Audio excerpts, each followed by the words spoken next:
Spirit hari ini bersama Andi Kusuma Brata.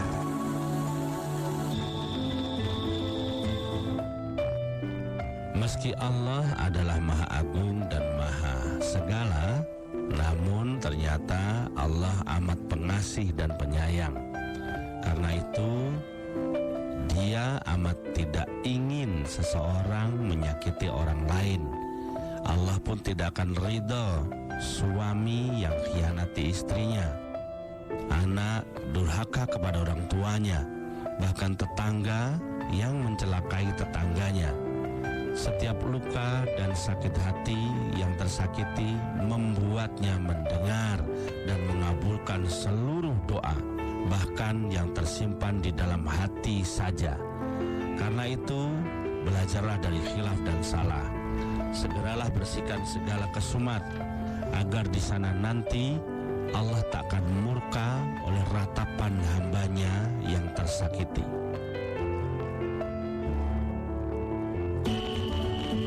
Spirit hari ini bersama Andi Kusuma Brata.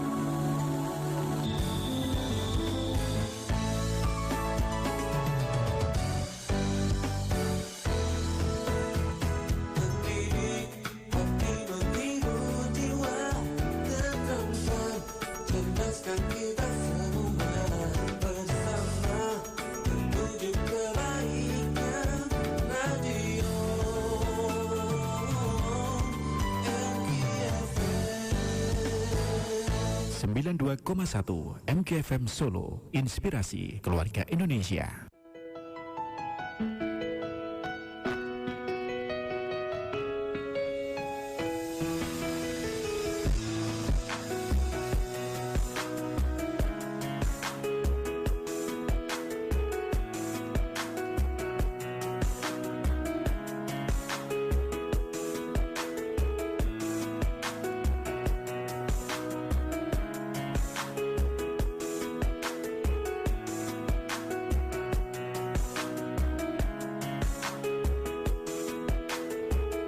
Bismillahirrahmanirrahim. 92,1 MKFM Solo, Inspirasi Keluarga Indonesia. Assalamualaikum warahmatullahi wabarakatuh. Selamat pagi sahabat MK semuanya, apa kabar?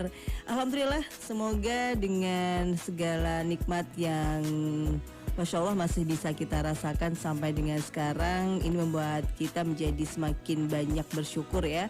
Dan Alhamdulillah pula sahabat MK, di hari Kamis di pekan kedua di bulan ini, di bulan Agustus, bisa kembali menemani sahabat MK bersama dengan Aimi Cabang Solo ya di program Inspirasi Keluarga.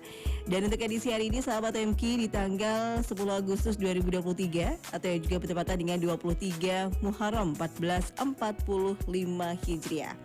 Yang jelas kita akan membahas sahabat MK mengenai sukses menyusui saat bekerja. Karena tentunya bukan hal yang mudah sahabat MK ya bagi ibu bekerja untuk mempertahankan tekad pemberian ASI eksklusif bahkan berlanjut sampai usia 2 tahun. Dan banyak faktor yang mempengaruhi keberhasilan ASI eksklusif, diantaranya bisa dari faktor fisik dan juga mental. Nah, pagi hari ini meskipun secara online, alhamdulillah masih bisa bersua kembali dengan Mbak Sinta Nurmala Sari. Assalamualaikum Mbak Sinta. Waalaikumsalam warahmatullahi wabarakatuh. Alhamdulillah. Sahabat MK. Sehat Mbak Sinta? Alhamdulillah sehat. Sehat ya. Ini ya agak tetap cuak dengan cuacanya membuat badan rasanya gimana gitu ya Mbak Fira ya. Karena banyak yang sakit juga ya Mbak Sinta ya akhir-akhir ini dengan cuaca seperti ini. Nah Mbak Sinta, ini sukses menyusui saat bekerja.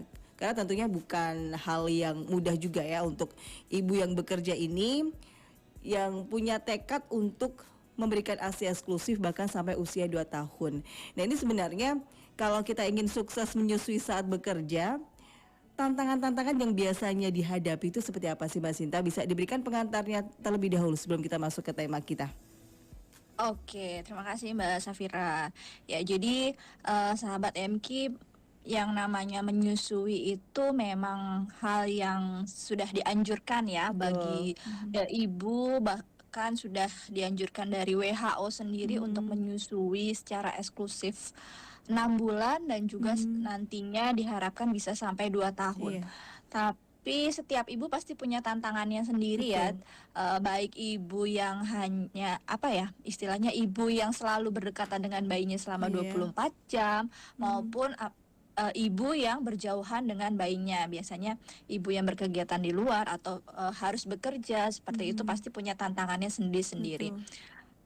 Dan kalau misalkan kita perhatikan banyak juga, dan dari kami sendiri di AIMI itu sering menerima klien Iya. dengan ibu-ibu yang bekerja itu menemukan tantangan yang akhirnya mereka Menyerah. putus, Oh, putus. menyerah, Iya, menyerah untuk menyusui gitu kan, karena mereka berpikir kalau misalkan berjauhan dengan anak pasti itu akan menyulitkan sekali untuk menjaga produksi ASINY-nya, terus mencukupi. Nah, yang paling sering terjadi, yang sering menantang itu adalah merasa ASINY-nya tidak cukup. Itu Betul. yang sering terjadi. Iya, betul Mbak Sinta. Padahal yang seharusnya adalah dengan ibu yakin maka ASINY juga akan semakin ASINY akan mencukupi. Yang biasanya menjadi pemahaman ibu menyusui adalah ASI harus banyak gitu ya Mbak Afira dan Iya, Mbak sahabat Sinta. MQ. Nah, itu yang bisa menjadi pemicu ibu yang bekerja menyerah gitu kan akhirnya. Mereka berpikir bahwa ASI itu harus banyak, ASI itu pun stoknya mesti ada Iya. yang berlebih-lebih agar si bayi cukup gitu kan. Padahal sebenarnya tidak harus seperti itu. Jadi ASI itu yang penting mencukupi kebutuhan bayi. Makanya ketika ibu bekerja sebaiknya memang kita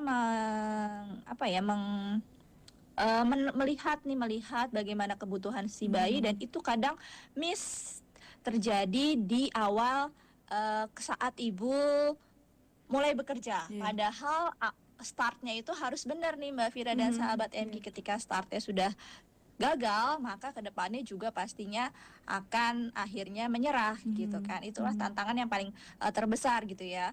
Kemudian juga biasanya tantangan yang lainnya itu adalah ibunya sudah semangat, sudah yakin, tetapi dukungannya seperti itu, dukungan Support di sistemnya ya. rumah.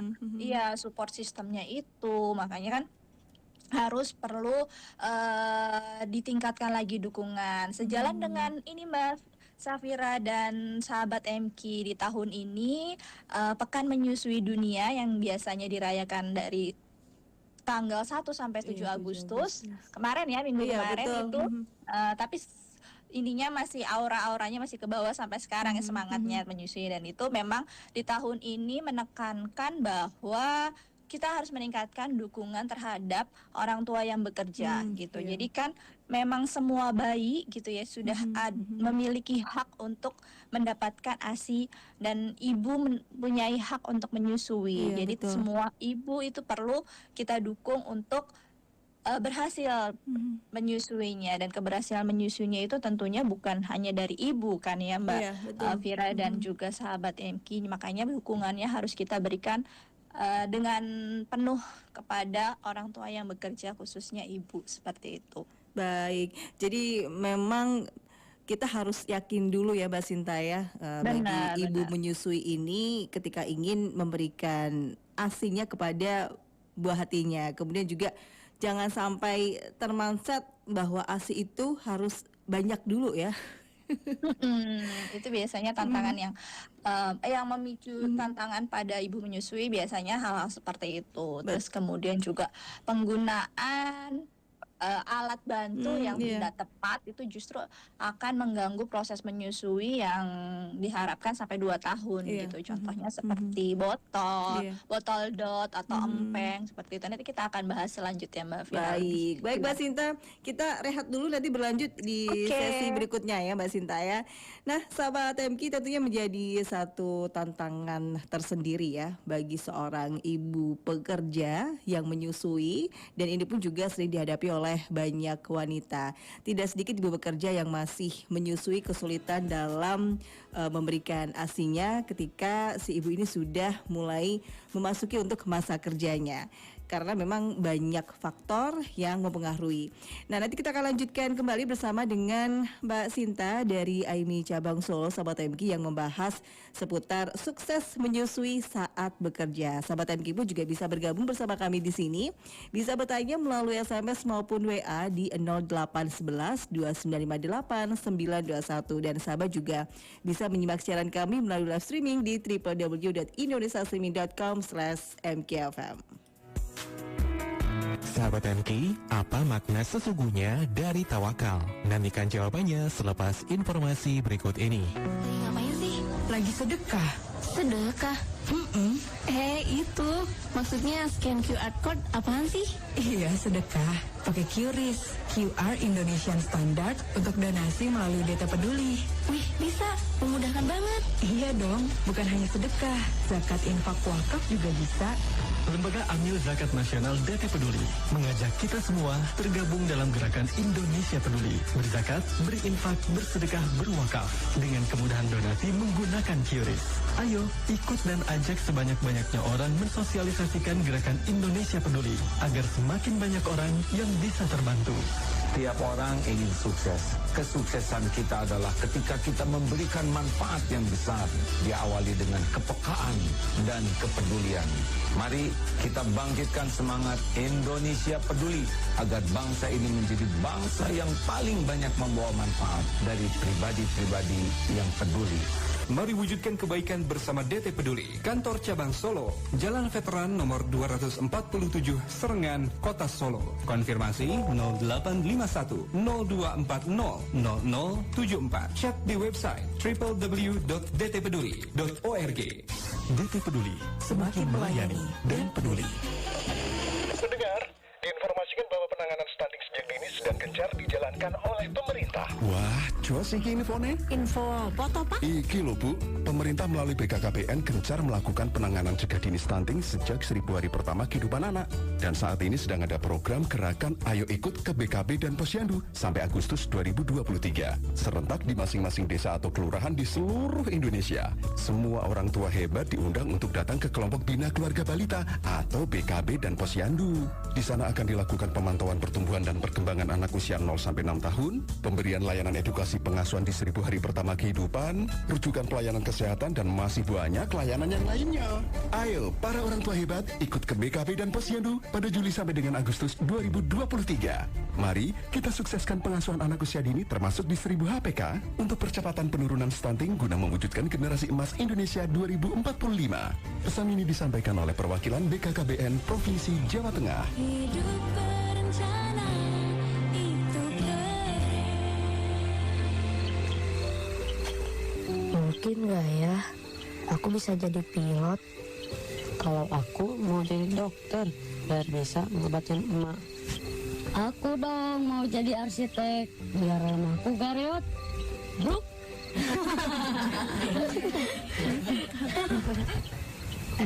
Tapi kan kita kan cuma anak yatim, mau makan aja harus nunggu bantuan.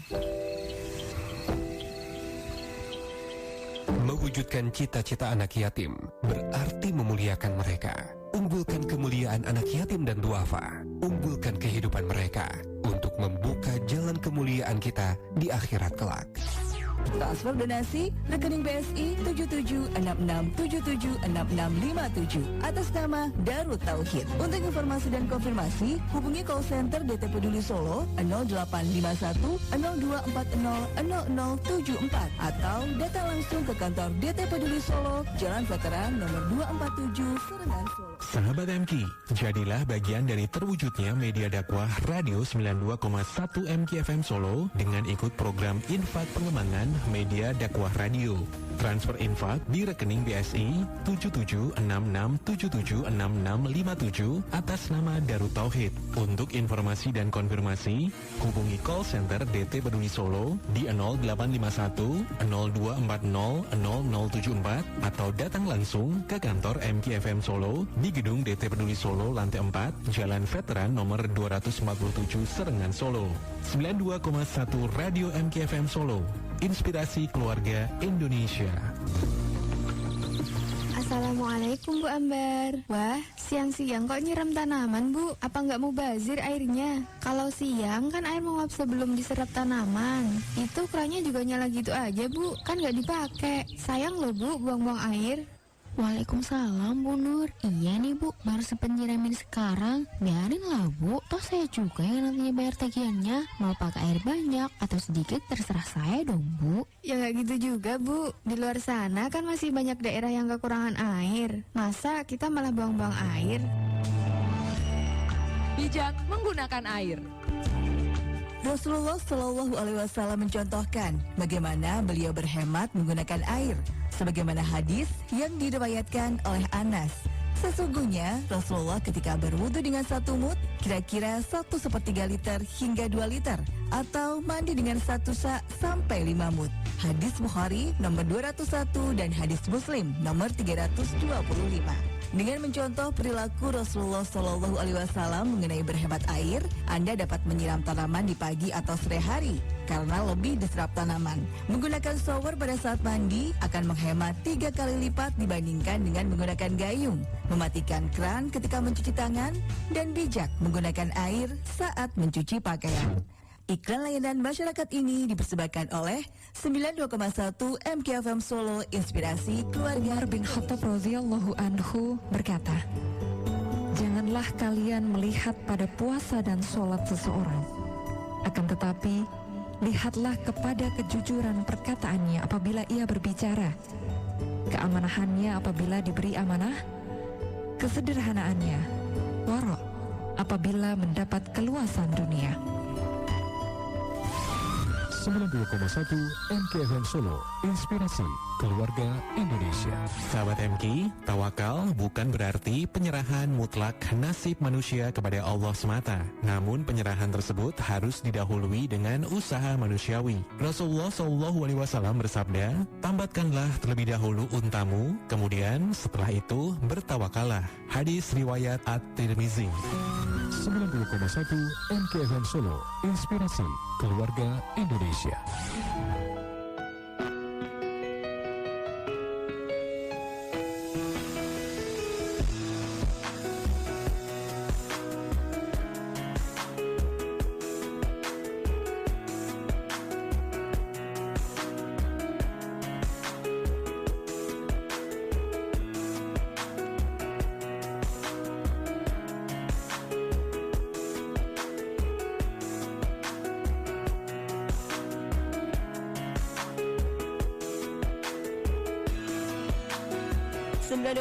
MKFM Solo, Inspirasi Keluarga Indonesia. Baik sahabat MK, di studio MKFM Solo sudah menunjukkan pukul 10:27. Kita lanjutkan kembali obrolan sehat kita bersama dengan Aimi Cabang Solo, sahabat MK, yang membahas mengenai sukses menyusui ibu bekerja ya. Jadi sukses menyusui saat bekerja itu seperti apa sahabat?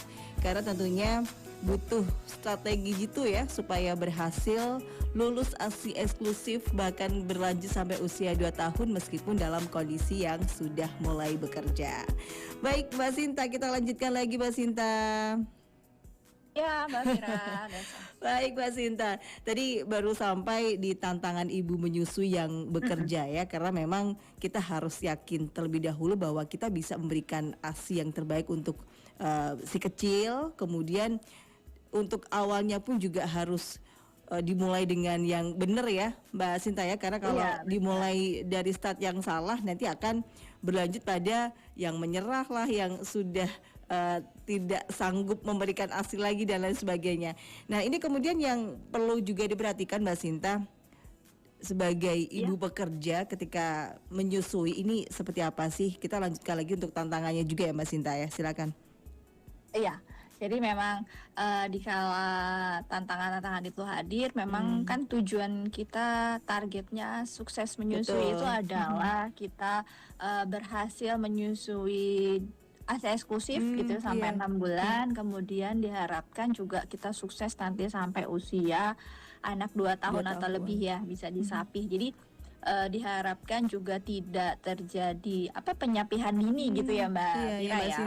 Penyapihan dini yang memang terjadi ketika permasalahannya adalah di faktor kita memberikan ASI, bukan di faktor si bayinya. Misalkan memang dia sudah lebih memilih untuk makan seperti itu kan, berbeda ceritanya ya ketika si bayi yang memilih atau kita yang tidak bisa memenuhi kebutuhannya seperti itu.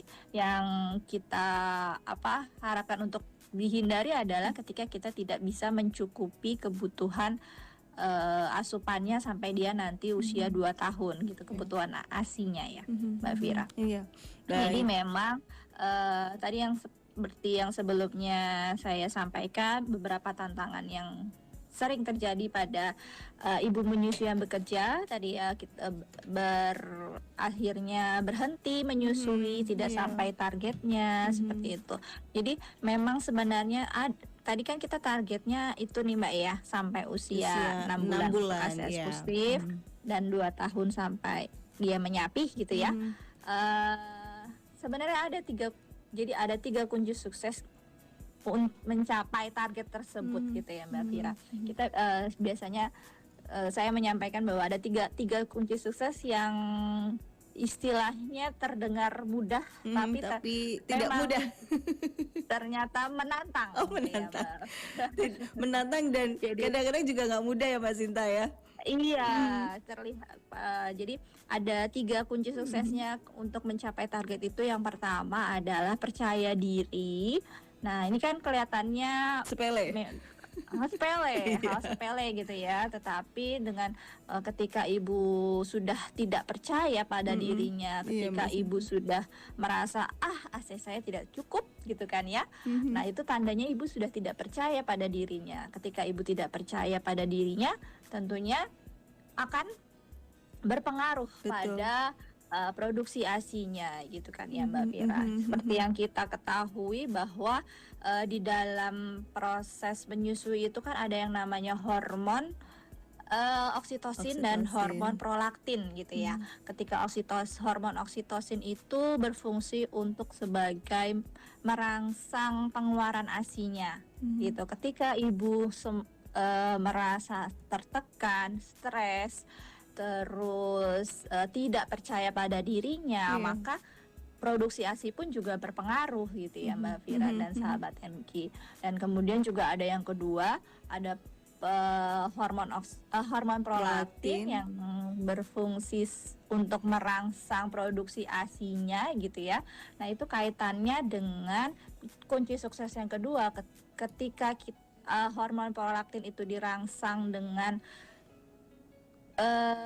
pengosongan payudara yang optimal, maka juga ASI-nya akan tetap terjaga, diproduksi sesuai kebutuhan bayi gitu ya. Yang kedua kunci suksesnya adalah konsisten menjaga produksi ASI, yaitu salah satunya dengan selalu merangsang hormon prolaktin yang ada di tubuh si ibu gitu. Jadi lalu yang ketiga selain itu adalah dukungan. Nah, dukungan ini juga kurang lebih bisa dibilang ibu tuh nggak bisa berhasil sepenuhnya tanpa dukungan dari orang lain gitu ya. Kita sudah berlelah-lelah, bersemangat sendiri, bersusah payah gitu ya. Tapi kalau kita tetap tidak ada dukungan dari lingkungan sekitar gitu ya, yang ada ibu akhirnya down lagi gitu kan. Sudah semangat, sudah cukup nih rasanya gitu kan. Tapi ketika ada selentingan tetangga atau bahkan dari keluarga, nanti ASI-nya kurang nih, ditinggal gitu kan. Nanti adiknya nangis terus, rewel, ditinggal sama ibunya, nggak langsung nyusuin gitu. Nah, itu kan menjadi pemicu tekanan, pemicu stres pada ibu ya Mbak Fira dan sahabat MK.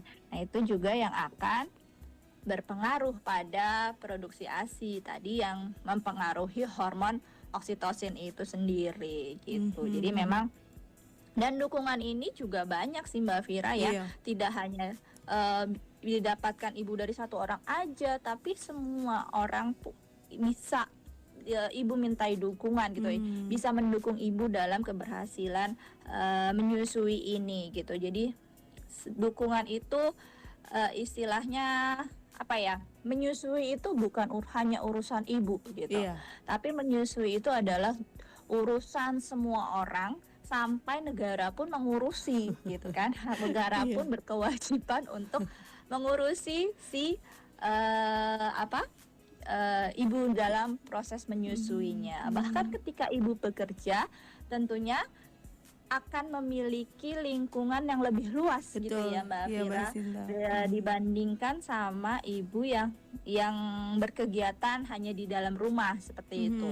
Kalau misalkan ibu bekerja tentu akan ada tempat bekerjanya juga, terus kemudian temannya, itu lingkungannya pasti akan lebih besar gitu. Jadi memang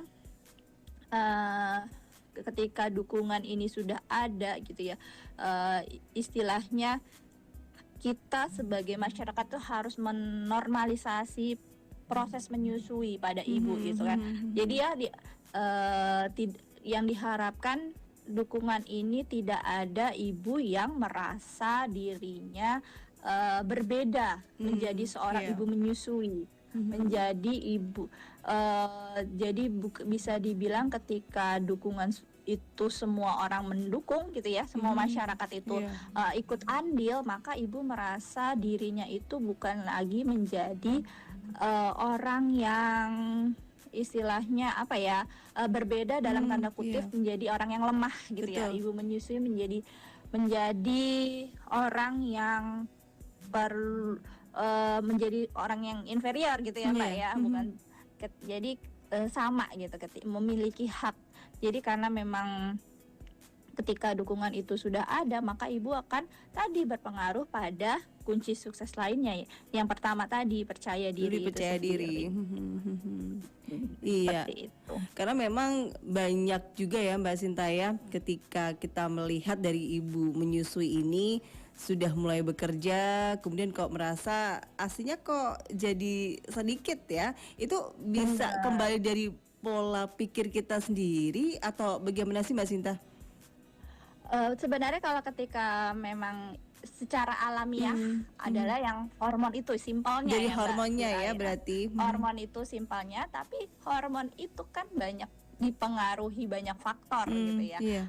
Contohnya saja hormon oksitosin dipengaruhi sama psikologis ibu gitu kan. Psikologis itu kan luas ya Mbak ya, pengaruhnya gitu kan. Apa sih faktor penentu ibu kesehatan psikologis seseorang itu kan banyak faktornya ya, yang menjadi pemicunya seperti itu. Jadi bisa dibilang ketika ASINya ibu merasa ASINya kurang, ya banyak nih kadang ketika ibu hal kecil saja, ketika ibu bekerja terlalu banyak pikiran, terus kerjaannya menumpuk, itu kan tentu kelihatannya sepele gitu kan, tapi ternyata sungguh berpengaruh pada tubuh ibu menyusui itu sendiri, seperti itu.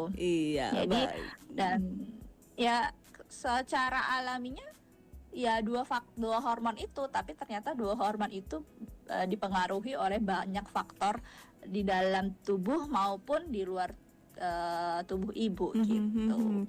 Ternyata memang sedemikian rumitnya ya Mbak Sinta ya. Benar.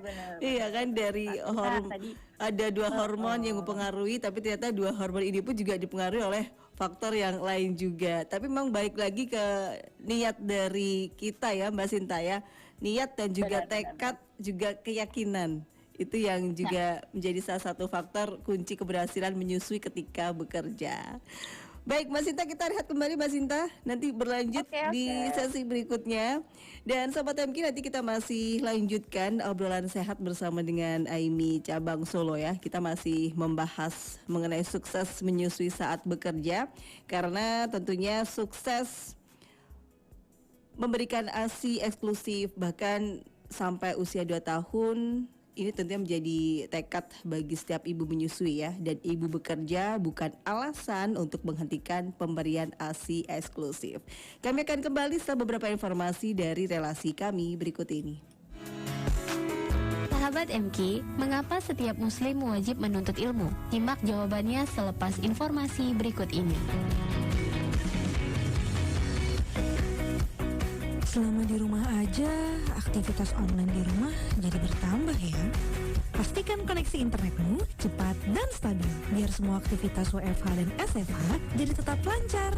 Yuk, dapatkan promo spesial berlangganan paket 2P atau 3P dengan pilihan layanan internet, TV, khusus registrasi melalui platform digital dari IndiHome. Anda bisa dapat banyak bonus, ekstra 57 channel TV selama 3 bulan, dan masih banyak lagi. Selain itu, nonton juga tayangan-tayangan unggulan dari beragam OTT platform favorit keluarga. Seru kan? Yuk, buruan langganan melalui indihome.co.id, aplikasi My IndiHome, Tokopedia, Shopee, Bukalapak, kios My IndiHome, atau Sobat IndiHome sekarang! Dengan zakat, bisnis kita selamat dunia dan akhirat insya Allah. Zakat is good. Alhamdulillah, dari berkahnya zakat menjadikan usaha ini semakin melimpah. Zakat is good. Alhamdulillah, dengan zakat usaha-usaha kami semakin berkembang. Zakat is good. Sudah kita simak betapa beruntungnya hamba Allah yang dibersihkan oleh Allah dengan kemampuan berzakat. Semoga kita pun bisa terinspirasi dan melakukan yang lebih baik untuk mensucikan lahir batin kita lewat berzakat.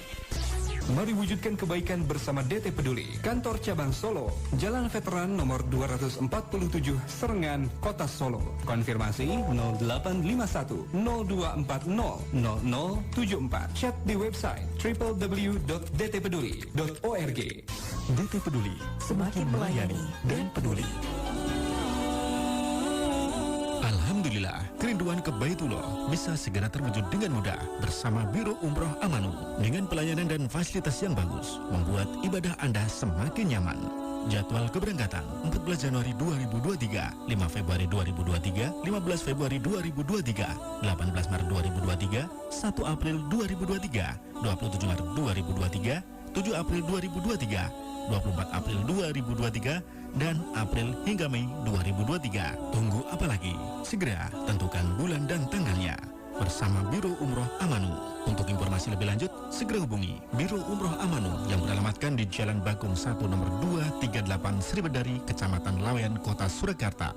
Bersama Biro Umroh Amanu, semakin nyaman beribadah ke Baitullah.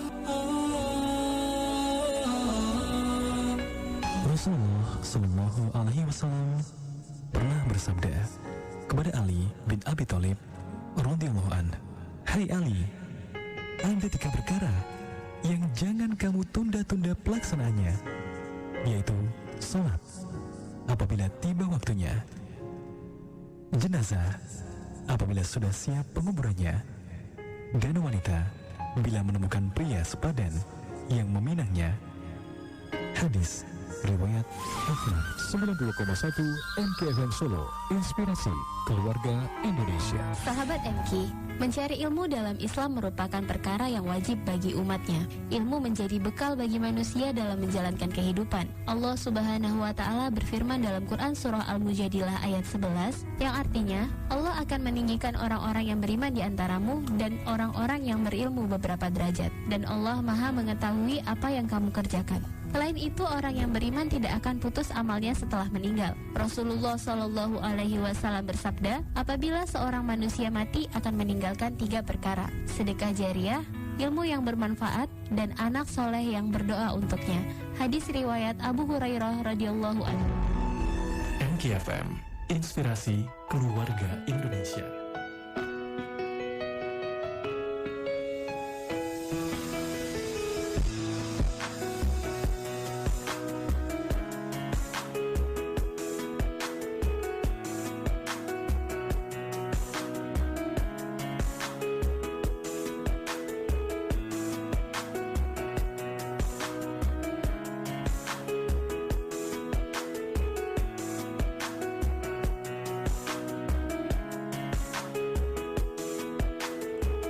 92,1 MKFM Solo Inspirasi Keluarga Indonesia. Baik sahabat MK, masih disiarkan langsung dari Gedung DT Peduli Solo. Sahabat, masih di program Inspirasi Keluarga untuk edisi pagi ini 10 Agustus 2023 atau juga bertepatan dengan 23 Muharram 1445 Hijriah ya.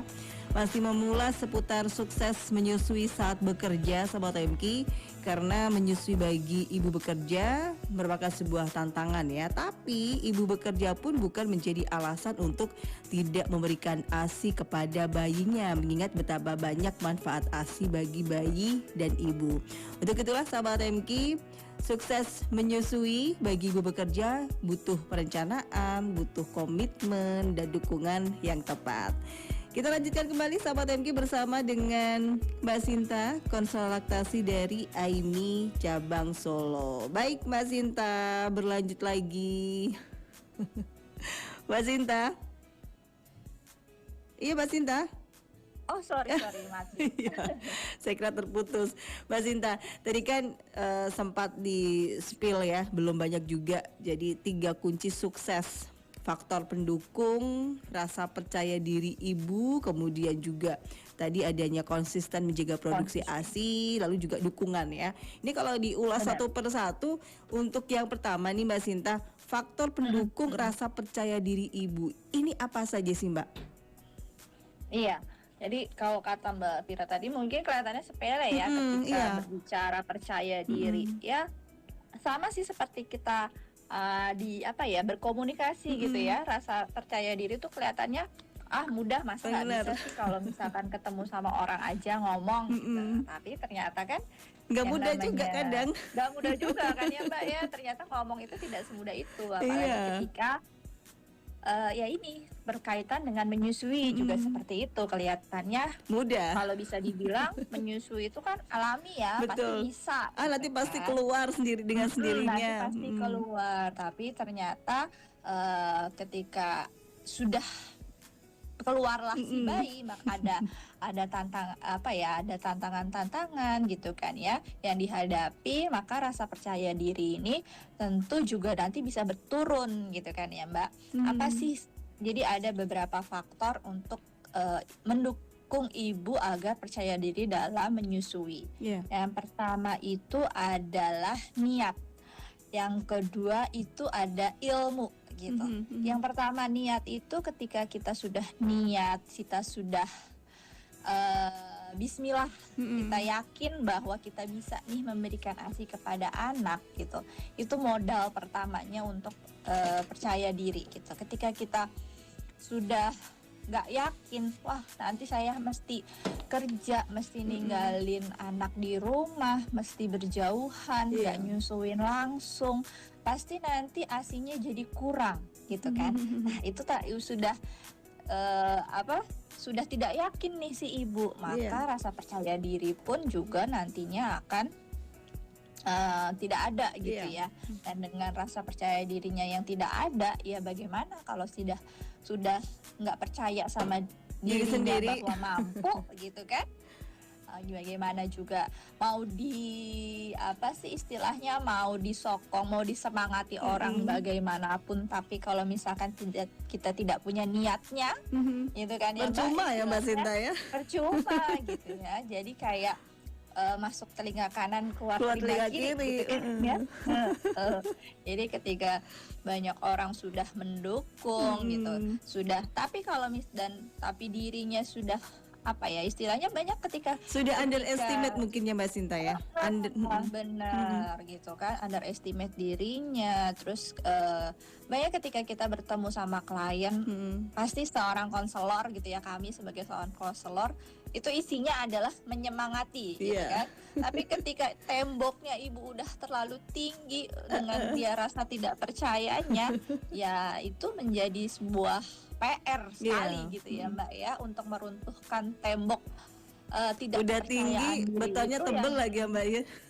Benar gitu kan. Jadi tembok itu tembok keyakinan untuk memberikan ASI itu ya yang bisa meruntuhkannya adalah ibu sendiri gitu. Sebagai sudah banyak Jadi apapun kita berkegiatan gitu ya Mbak ya, pasti kan niat dalam diri sendiri itu yang paling utama gitu kan ya. Dikembalikan lagi nih sama ibunya gitu. Ketika menyusui ini dikembalikan lagi nih ibu niatnya seperti apa gitu kan. Asal memberikan bayi kenyang gitu saat ditinggal, apa memberikan ASI yang memang manfaatnya jauh lebih banyak gitu kan. Dan tidak bisa tergantikan, tidak bisa istilahnya tidak bisa disamakan dengan makanan pengganti ASI lainnya gitu kan ya, seperti contohnya formula atau air tajin atau pisang gitu. Ketika ya udah nanti ketika aku bekerja ya di rumah dikasih formula aja nih gitu kan, karena tapi nanti ketika pulang baru aku nyusuin. Wah, itu kan menjadi sebuah masalah gitu kan. Jadi ketika ibu bekerja memang diharapkan di rumah si bayi bersama pengasuh juga tetap mengkonsumsi ASI sebagai asupan utamanya gitu kan, sampai dia usia 6 bulan. Dan nanti ketika MPASI sekalipun juga bukan berarti ibu bisa berleha-leha gitu ya Mbak ya, menurunkan rasa PD-nya. Sudah lewat 6 bulan nih pasti bisa gitu kan. Diharapkan juga tidak seperti itu gitu. Ketika sudah bertemu dengan makanan pasti juga menjadi tantangan gitu ya nanti. Anaknya lebih suka makan, dan kita harapkan kan tadi ya menyusui itu sampai usia 2 tahun. Gitu. Jadi memang rasa percaya diri itu tadi ya, pertama ditunjang dari niat ibu, keyakinan ibu bisa memenuhi kebutuhan si bayi gitu ya. Dan itu tadi niatnya yang paling penting Mbak Fira dan sahabat NQ, untuk menjadi mindset ibu yang bekerja adalah yakin bahwa ASI-nya cukup gitu. Jadi tidak perlu berlebih seperti yang saya tadi sampaikan di depan ya. Tidak perlu berlebih, tidak perlu membandingkan diri dengan orang lain gitu. Yakin saja atas kemampuan dirinya sendiri untuk mengasihi si bayi gitu kan ya, memenuhi kebutuhan si bayi. Itu. Yang kemudian selain niat, percaya diri itu juga bisa ditunjang dari ilmu. Fira dan sahabat MQ. Ilmu apa sih? Ya ilmu menyusui gitu kan. Kalau orang bilang menyusui itu alami, ada loh ternyata ilmu-ilmunya, teori-teorinya, kiat-kiatnya seperti itu yang harus ibu pelajari jauh sebelum hamil atau jauh sebelum ini ya, sebelum menyusui gitu kan.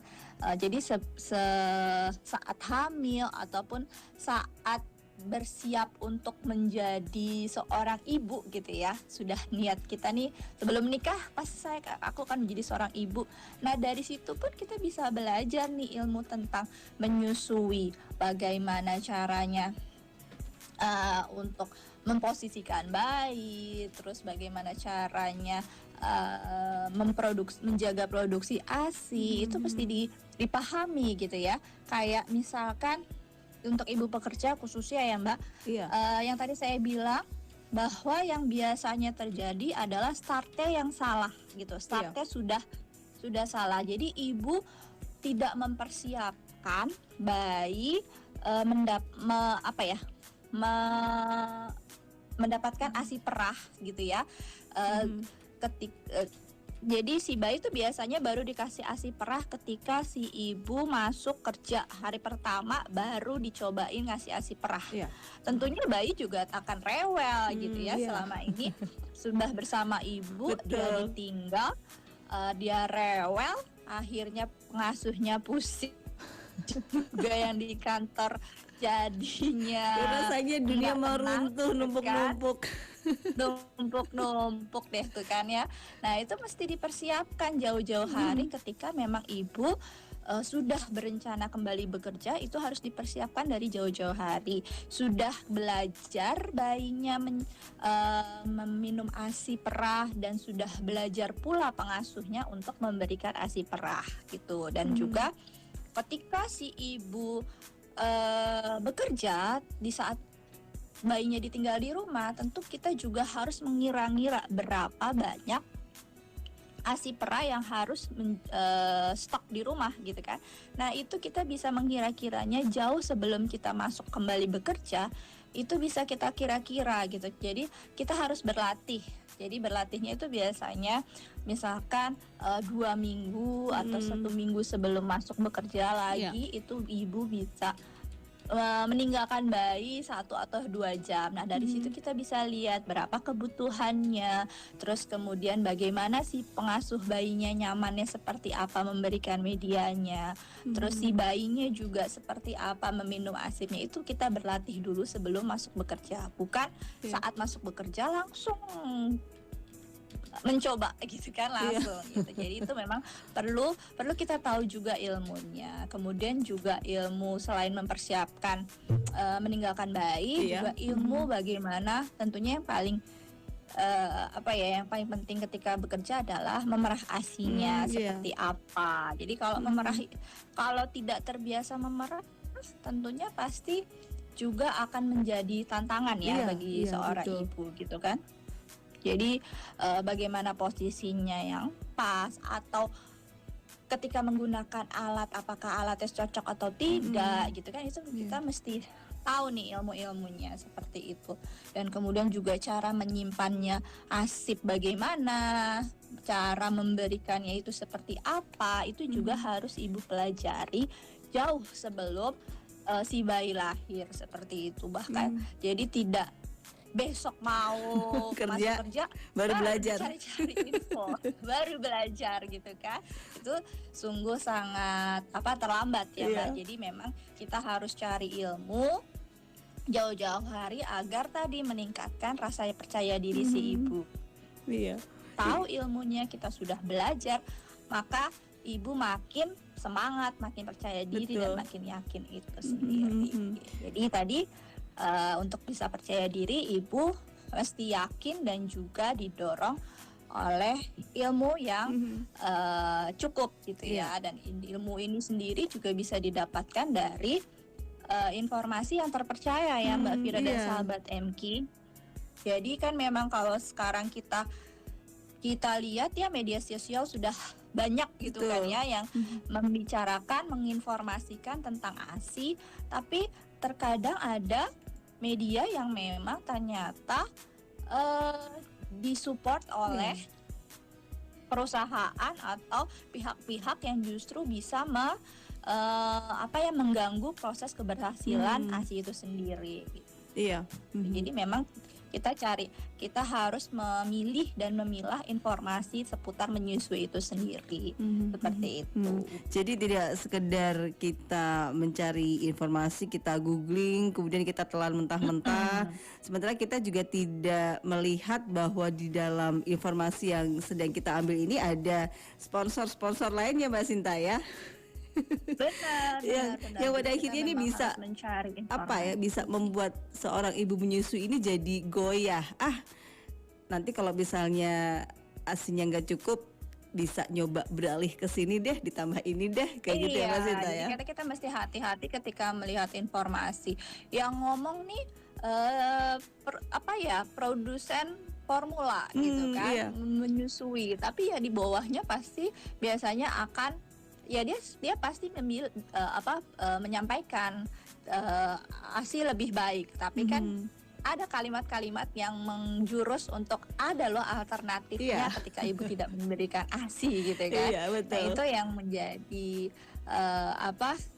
membuat ibu goyah ya Mbak Fira dan sahabat MK. Jadi kalau ilmu nggak cukup, kita bisa dengan mudahnya goyah. Benar banget. Baik Mbak Sinta, kita lihat kembali Mbak Sinta ya. Nanti berlanjut untuk yang sesi berikutnya.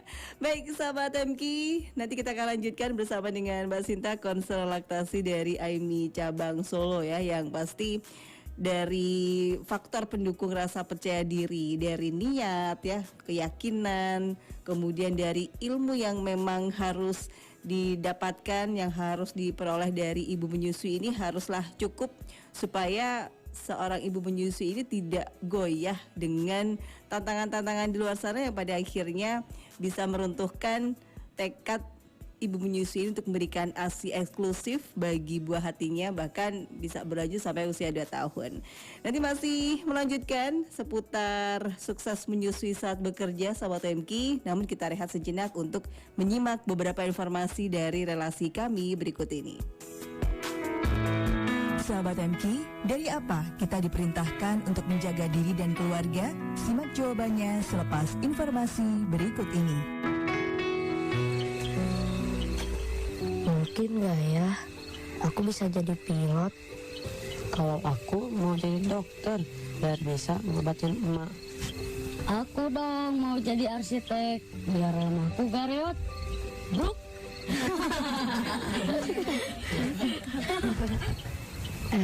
Tapi kan kita kan cuma anak yatim, yang makan aja harus nunggu bantuan.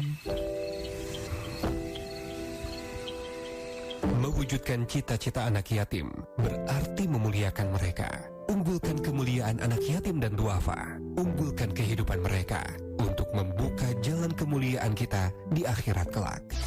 Transfer donasi rekening BSI 7766776657 atas nama Darut Tauhid. Untuk informasi dan konfirmasi, hubungi call center DT Peduli Solo 0851 0240 0074 atau datang langsung ke kantor DT Peduli Solo, Jalan Veteran nomor 247 Serengan Solo. Sahabat MK, jadilah bagian dari terwujudnya media dakwah Radio 92,1 MK FM Solo dengan ikut program infak pengembangan media dakwah radio. Transfer infak di rekening BSI 7766776657 atas nama Darut Tauhid. Untuk informasi dan konfirmasi, hubungi call center DT Peduli Solo di 0851 0240 0074 atau datang langsung ke kantor MKFM Solo di Gedung DT Peduli Solo lantai 4, Jalan Veteran nomor 247 Serengan Solo. 92,1 Radio MKFM Solo, inspirasi keluarga Indonesia. Assalamualaikum Bu Ambar. Wah, siang-siang kok nyiram tanaman Bu? Apa nggak mau bazir airnya? Kalau siang kan air menguap sebelum diserap tanaman. Itu kerannya juga nyala gitu aja Bu, kan nggak dipakai. Sayang loh Bu, buang-buang air.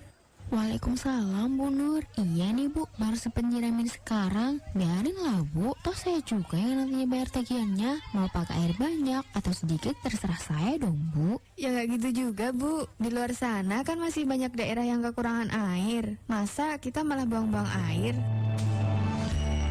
Bijak menggunakan air. Rasulullah Shallallahu Alaihi Wasallam mencontohkan bagaimana beliau berhemat menggunakan air, sebagaimana hadis yang diriwayatkan oleh Anas. Sesungguhnya Rasulullah ketika berwudu dengan 1 mud, kira-kira 1/3 liter hingga 2 liter, atau mandi dengan 1 sa' sampai 5 mud. Hadis Bukhari nomor 201 dan hadis Muslim nomor 325. Dengan mencontoh perilaku Rasulullah Shallallahu Alaihi Wasallam mengenai berhemat air, Anda dapat menyiram tanaman di pagi atau sore hari karena lebih diserap tanaman. Menggunakan shower pada saat mandi akan menghemat 3 kali lipat dibandingkan dengan menggunakan gayung. Mematikan keran ketika mencuci tangan dan bijak menggunakan air saat mencuci pakaian. Iklan layanan masyarakat ini dipersembahkan oleh 92,1 MKFM Solo, inspirasi keluarga Indonesia. Dari Abu Hurairah radhiyallahu anhu berkata, Rasulullah sallallahu alaihi wasallam bersabda, tinggalkanlah 7 dosa yang akan membinasakan. Sahabat bertanya, apakah itu ya Rasulullah? Nabi sallallahu alaihi wasallam menjawab, menyekutukan Allah, sihir, membunuh jiwa yang diharamkan Allah membunuhnya kecuali dengan hak, memakan riba, memakan harta anak yatim, melarikan diri pada waktu perang, dan menuduh wanita berzina. 92,1 MKFM Solo, inspirasi keluarga Indonesia. Sahabat MK, Allah Ta'ala memerintahkan setiap orang beriman untuk menjaga diri dan keluarga dari api neraka, yang bahan bakarnya adalah manusia dan bebatuan. Al-Quran Surat At-Tahrim ayat 6. MKFM, inspirasi keluarga Indonesia.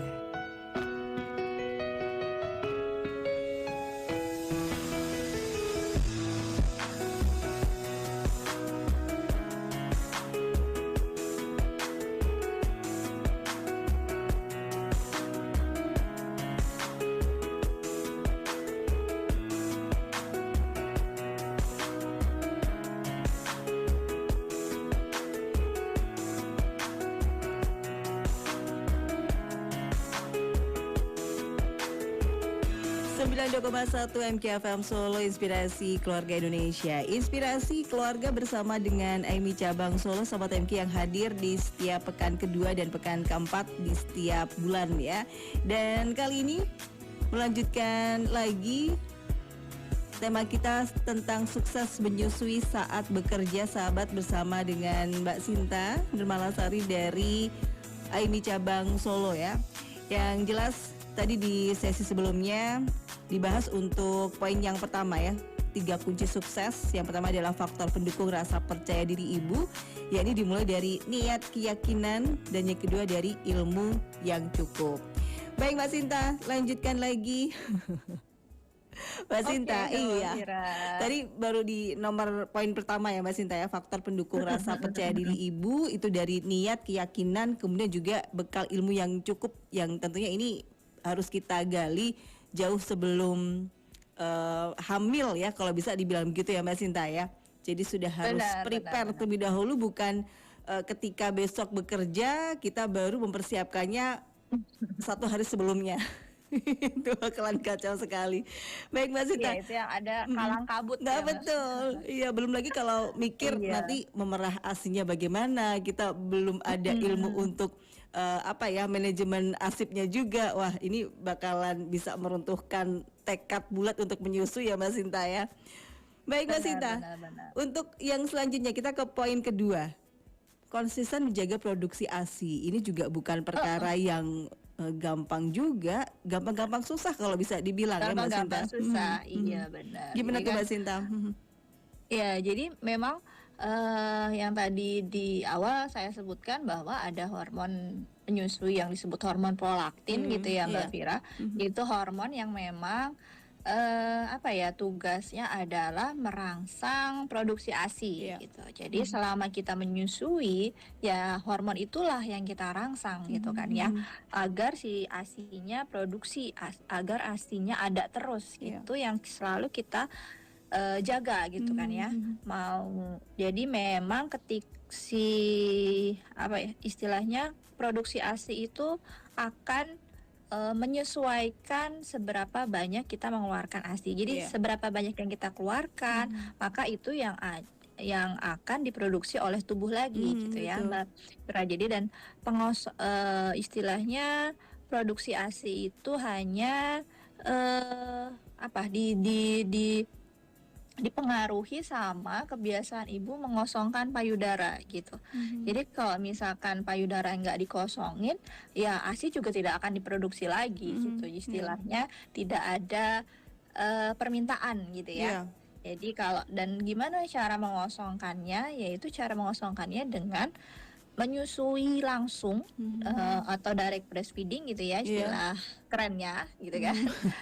Direct breastfeeding atau dengan memerah ASI gitu. Ketika ibu bekerja, ibu harus konsisten sama 2 hal ini gitu ya. Jadi pengosongannya tentu saat ibu hanya berdekatan dengan bayi, tentu ibu hanya perlu menyusui bayinya secara langsung dimanapun dan kapanpun. Tapi ketika ibu bekerja, maka menjadi sebuah batasan gitu ya, tidak bisa menyusui terus-menerus kepada bayi gitu. Jadi ibu juga harus konsisten dalam memerah gitu.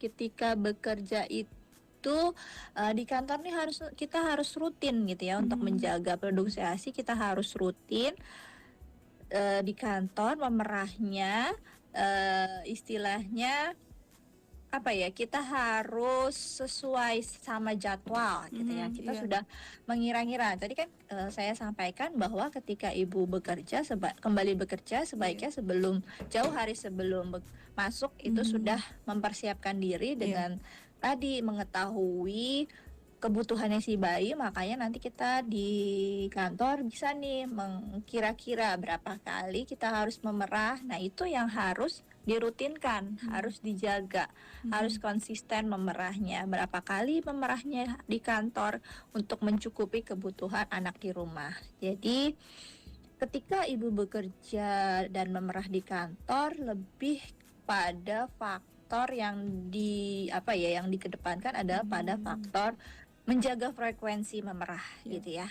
Jadi yang namanya kita memerah itu kan pasti hasilnya tidak selalu sama ya, Mbak Iya, Vira dan betul. sahabat MG. Kadang banyak, kadang dikit gitu kan. Kalau misalkan lagi buru-buru akhirnya cuma sedikit gitu kan. Kalau jadi memang ketika kita kondisinya lebih rileks, lebih banyak lebih memerahnya, banyak. apa hasil perahannya. Nah, itu yang menjadi poin penting yang harus diperhatikan ketika kita memerah itu lebih baik memperhatikan frekuensinya, bukan hasil perahannya gitu. Jadi saat bekerja itu kadang yang sering terjadi ibu merasa kayaknya belum penuh, nanti aja gitu kan ya, menunda-nunda merahnya. Tapi ketika kita payudaranya sudah terlalu penuh, maka nanti juga keluarnya susah. Hasilnya hasilnya malah jadi sedikit gitu kan. Itu sayang sekali ya. Jadi bisa diperhatikan untuk ibu yang bekerja dan menyusui, jangan tunggu sampai payudara penuh gitu. Jadi perahlah ASI sesuai dengan jadwal perahnya gitu, frekuensinya. Jadi misalkan memang sudah ditarget dalam 1 hari 3 kali merah, 3 kali terus yang kita lakukan sampai nanti anaknya selesai menyusui gitu. Jadi berapapun hasil perahannya tetap harus kita konsisten untuk memerah. Dan selain konsisten memerah di kantor gitu ya, frekuensinya tetap sama dari hari ke hari, kita tetap patuh pada jadwal itu, kita juga bisa memerah di malam hari gitu. Jadi di malam hari ini hormon prolaktin itu lagi tinggi-tingginya nih Mbak Vira dan sahabat MK. Jadi lagi tinggi-tingginya, maka produksi ASI pun juga lebih banyak gitu dibandingkan waktu-waktu lainnya di dalam 24 jam itu. Biasanya di setelah jam malam seperti jam 12-an sampai subuh Tinggi-tingginya gitu kan ya Mbak Sinta ya. lagi tinggi-tingginya tuh. Nah, itu bisa kita perah ya. Memang pastinya tantangannya adalah mengantuk ya. Tapi memang kan kita berjuang untuk mencapai tadi ya yang diharapkan, bisa memberikan ASI sampai usia 2 tahun atau lebih itu sendiri. Kemudian juga tadi ketika tadi kan untuk merangsang produksi ASI itu dengan mengosongkan payudara. Yang pertama tadi kita sudah rutin memerah, dan yang kedua kita harus tetap menyusui bayi secara langsung saat bersama dengan bayi gitu. Jadinya memang untuk pengosongan payudara itu yang paling optimal adalah dengan disusui langsung gitu ya. Jadi ketika kita si bayi selapar-laparnya bayi hanya bisa mengosongkan 70% produksi ASI yang ada di dalam tubuh kita dengan dia menyusui langsung. Tapi kalau ketika memerah itu pengosongannya juga akan semakin berkurang. Jadi untuk menjaga biar ASI-nya tetap banyak ya harus menyusui langsung. Bukan berarti ketika ya udah bekerja sudah dia terbiasa sudah terbiasa diberikan ASI perah oleh pengasuh, ibunya capek di rumah, dikasih aja ke mbaknya tetap asip gitu kan ya. Kan tidak seperti itu gitu. Karena tadi kita untuk menjaga produksi ASI tetap banyak itu dengan menyusui langsung juga kepada si bayi. Tentunya kan yang diharapkan itu ya sesuai kebutuhan. Dan juga yang namanya menyusui itu kan bukan hanya sekedar memberikan ASI. Ketika ibu pulang bekerja terus kemudian langsung menyusui bayi, tentunya ada hormon-hormon yang bisa membuat ibu lebih tenang, membuat ibu melepas lelah dengan memeluk bayi sambil menyusui. Itu juga akan meningkatkan produksi ASI. Jadi untuk menjaga produksi ASI-nya yaitu tadi dengan cara tetap menyusui langsung saat bersama bayi. Dan yang ketiga, untuk menjaga produksi ASI itu yang paling sering terjadi adalah ibu bekerja memilih untuk memberikan media pemberian ASI perah dengan DOT. Atau kadang ibu tidak memilih gitu kan, tapi pengasuhnya yang hanya bisanya memberikan ASI melalui DOT gitu ya. Jadi memang pemakaian DOT itu sebaiknya dihindari untuk menjaga reproduksi ASI ini sendiri. Ketika anak sudah tersentuh dengan DOT, maka resiko bingung puting, terus resiko juga atau resiko lebih banyak minumnya gitu kan, dengan pemberian ASI yang tidak terkontrol gitu kan. Dengan penggunaan DOT, maka produksi kebutuhan si bayi jadi lebih banyak. Akhirnya ibu jadi kejar tayang seperti itu. Atau juga tadi kan kalau misalkan kita harapkan bayi tetap menyusui pada ibu, tapi ketika dengan penggunaan DOT akan timbul resiko bingung puting yang akhirnya si bayi menolak menyusu. Dan ketika bayi sudah menolak menyusu, maka produksi ASI yang dihasilkan juga tidak optimal. Kemudian akhirnya berpengaruh pada produksi yang menurun dan akhirnya terhenti di tengah jalan, tidak berhasil sampai waktu yang diharapkan seperti itu. Jadi memang pilihlah media-media pemberian ASI perah selain DOT gitu ya, bisa dengan sloki, sendok atau pipet dan alat-alat lainnya. Seperti itu. Jadi meskipun si bayi ini tidak diberikan DOT, tapi mereka tetap bisa kok ya Mbak Sinta ya, pakai pipet, pakai gelas loki, asalkan memang dari si ibunya sendiri dan juga kerjasama dengan orang-orang di sekitar pengasuhnya ini punya tekad dulu ya. Karena memang kalau untuk pemberian DOT ini adalah jalan yang paling simpel dan mudah Mbak Sinta. Simpel, ya. Saling tidak mungkin karena terbiasa ya, orang lebih pada faktor terbiasa pemberian. Padahal kalau ketika kita sudah mencoba media lain selain DOT, tentu pasti bayi juga bisa gitu kan, bayi juga bisa menyesuaikan. Iya, karena balik lagi kepada kebiasaannya Mbak Sinta ya. Benar. Iya. Nah Mbak Sinta, ada yang bertanya dari Anis di Solo Mbak Sinta. Awal pertama menyusui di anak pertama hampir menyerah Mbak, kondisi sudah harus bekerja, kemudian stok ASI juga belum banyak ya dari hasil memerah ASI, ditambah panik lagi ketika mertua khawatir yang berlebihan karena nanti kalau misalnya ditinggal bekerja gimana nih, ASI kurang bagaimana, kemudian menyuruh saya untuk menambah dengan Sufor. Nah yang ingin saya tanyakan Mbak Sinta, untuk memerah ASI agar bisa banyak itu caranya gimana ya, perlu nggak booster-booster tertentu? Oke, jadi dari sahabat Anis ya, terima kasih atas pertanyaannya. Jadi tadi kalau udah dengar ceritanya itu ya sudah ada tekadnya, sudah ada rasa percaya diri, tapi dukungannya nih yang kurang. Akhirnya ya tadi rasa percaya diri itu jadinya runtuh gitu kan ya. Nah, memang tadi faktor percaya diri itu kaitannya sama tadi pertanyaannya sahabat Anis nih, bagaimana sih caranya biar memerahnya banyak, hasil perahannya banyak gitu kan. Nah kalau ketika ibu sudah ada tekanan, sudah ada pikiran yang stres, sudah banyak rasa kekhawatiran di dalam diri, maka ya juga tadi mempengaruhi produksi ASI-nya, mempengaruhi hasil perahannya itu sendiri gitu. Jadi untuk booster sendiri lebih pada istilahnya sugesti gitu ya. Jadi memang dari penelitian itu belum ada yang